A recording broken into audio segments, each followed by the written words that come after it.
Good evening. Welcome to South Asia Newsline. I'm Lepakshi Khurana. Here are the top stories we're tracking for you on Monday, the 1st of August. Afghan Taliban targets foreign compound in Kabul. One policeman killed.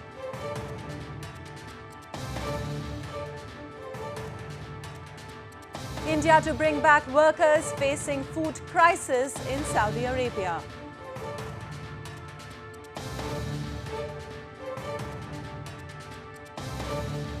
And Potterheads in India throng bookstores as new book hits shelves.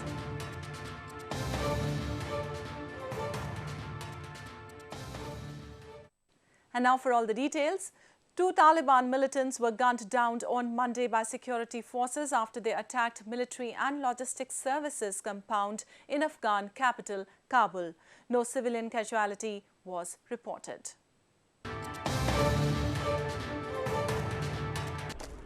A massive explosion shook Afghanistan's capital city of Kabul in the wee hours of Monday. The Taliban claimed responsibility for the truck bomb attack near a military and logistics service compound, mainly used by foreigners. The blast was followed by gunfight between security forces and two militants, when the latter tried to enter nearby secure residential compound for foreign military and civilian organizations. The militants were killed after a 6-hour-long gun battle. مهاجم از بین رفتن از اثر اینمی انتحار نه در کمپ برای کسی تاوان رسیده به هیچ کس تاوان نشده ولی پلیس ما که در قدم اول رسید اینا را از دخولشان به کمپ یا به اینمی شرکت ها ممانعت کردن متاسفانه که یک پلیس ما جام شهادت نوشید و 3 نفر پلیسای ما زخم برداشتن. The attack has reignited security concerns in the Afghan capital as Kabul has been witnessing major terror attacks in recent times. At least 80 people were killed and over 200 injured when two suicide bombers attacked peaceful demonstration by Shia Hazara community in Kabul last week. Moving on, India is set to bring back workers who have lost jobs in Jeddah city of Saudi Arabia. Many Indians in Jeddah are stranded after losing jobs and are facing severe food crisis.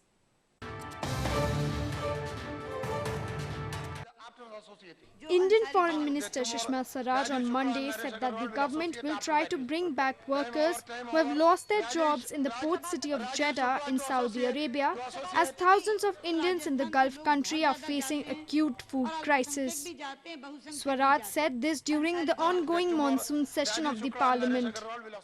और अब मैं स्वयं general VK Singh को वहां भेज रही हूं वो कल वहां चले जाएंगे फॉरेन ऑफिस और लेबर ऑफिस दोनों से बात करके इन सबके हम लोग रजिस्टर करेंगे कॉन्ट्रैक्ट्स ताकि इनको सारा का सारा बकाया पैसा यहाँ वापस आने पर भी मिल सके और इनको सबको स्वदेश वापस लेकर के आएंगे जिनकी कंपनियां बंद हो गईं और जिनके पास आज कोई काम नहीं है. The Indian Embassy has set up several camps where free food is being distributed to Indian nationals in Jeddah. पांचों के पांचों कैंपों में भोजन वितरित कर दिया गया है और सब लोगों को अगले 7 से 10 दिन का राशन हमने दे दिया. लेकिन ये समस्या का स्थायी समाधान नहीं है. Low oil prices have forced the Saudi government to slash spending since last year, putting pressure on the finances of local construction firms. As a result, some companies have been struggling to pay foreign workers and have laid off tens of thousands, leaving many with no money for food, let alone for tickets home. Over 70% of Islamic State's group loyalists who are fighting in Afghanistan are the members of Tehrik-e-Taliban Pakistan or the TTP, a top US commander has stated. General John W. Nicholson, who commands the US and NATO forces in Afghanistan, has said that many of these terrorists of the group were forced out of Pakistan due to military operations conducted in the country. Many ISIS fighters who are mainly active in Afghanistan's Nangarhar province came from Pakistan's Orakzai tribal agency. The Islamic State, which is also known as Daesh, is consolidating foothold in the war-torn country. It has claimed responsibility of the attack on Shia Hazara community on Kabul last week, in which 80 people were killed. Meanwhile, anger and frustration are mounting among the people of Gilgit-Baltistan against the China-Pakistan economic corridor. Locals claim that the multi-billion-dollar project has failed to provide any tangible benefits for them. A report.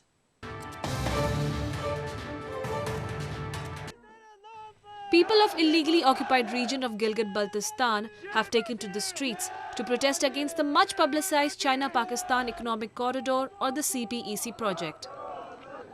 The residents are strongly opposing the multi-billion-dollar project, which they allege has failed to provide any tangible benefits for them.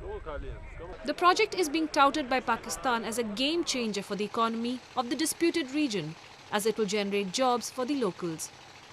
But alienated residents feel cheated and dejected as the presence of Chinese workers in the region has left them without jobs.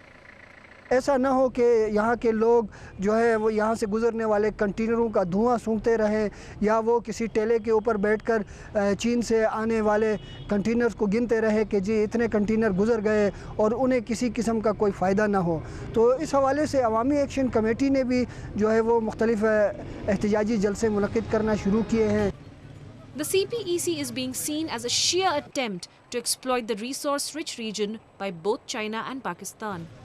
Locals claim that regional representatives are not being included in the decision-making process. 8 economic zone बना रहे हैं CPEC के साथ।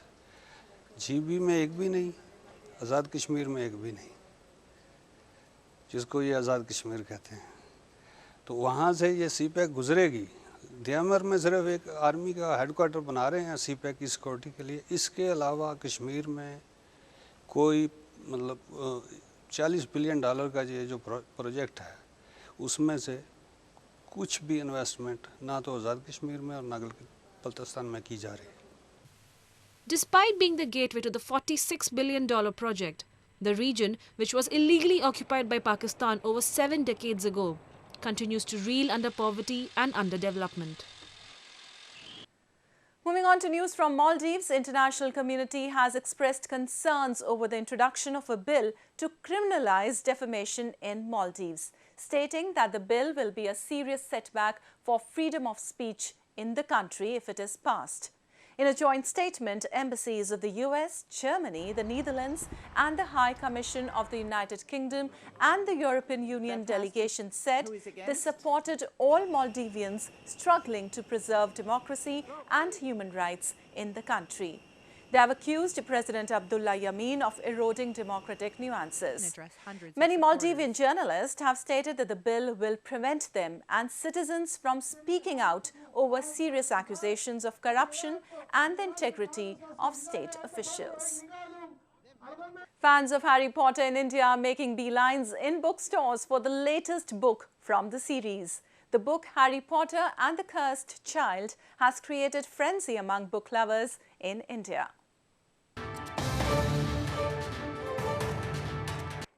Potterheads in India are thronging bookstores in large number to buy the latest release from the universally popular franchise. A screenplay of the theatrical production Harry Potter and the Cursed Child, which is co-written by Jack Thorne, J.K. Rowling and John Tiffany, shows the major characters in the series as adults. This is the first time we don't have an exclusive Rowling book and there are 3 people coming together to write it. So I'm excited to see what all of the others also have to do with the Harry Potter world. Also, I'm very excited to see how Harry and Hermione and Ron and everyone I've loved have evolved from when they were my age and how they're dealing with adulthood. I'm her grandmother. She said yes, and so here we are, and she's bought the book and she's very pleased. Many bookstores have lined up Potter-themed events to draw in fans.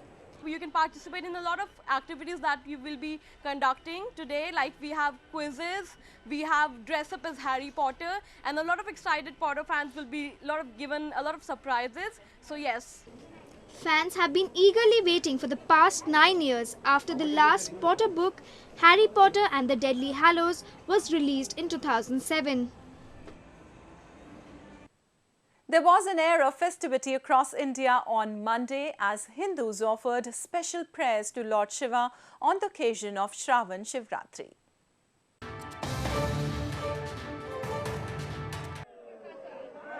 thousands of Hindu devotees in India flocked into temples in reverence to Lord Shiva.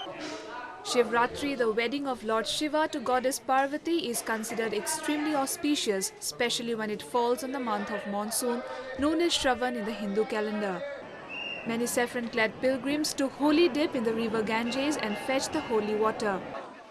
Devotees made beeline in the temples with bilva leaves and offered water and milk to the deity. जल चढ़ाने से इसका विशेष प्रभाव पड़ता है और इसका विशेष फल मिलता है। इसमें जो है अभिषेक होता है दूध, दही, शहद, घी, बूरा सबसे, और भगवान शंकर को जो है बेलपत्ते, भांग, धतूरे ये सब चढ़ाए जाते हैं। Shiva temples across the country are all decked up for the month-long monsoon festival Shravan. Devotees offer flowers to the Shiva lingam and fast till dusk, eating only root vegetables and fruits. Stalwarts of Indian classical music took centre stage at an international music festival in India's western Nagpur city. The soul-warming and soothing instrumental music left audience wanting for more.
Well, that's the way it was in South Asia this evening. Before we conclude, the top stories once again. Afghan Taliban targets foreign compound in Kabul. One policeman killed.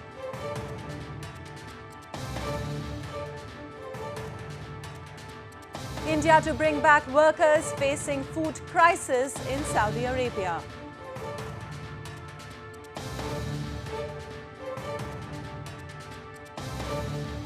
And Potterheads in India throng bookstores as new book hits shelves.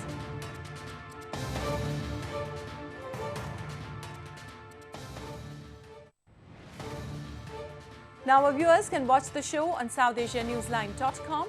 You can also visit us on Facebook.com/SAsiaNewsline and follow us on Twitter @SAsiaNewsline. That's all in tonight's edition. We'll see you same time tomorrow. Good night.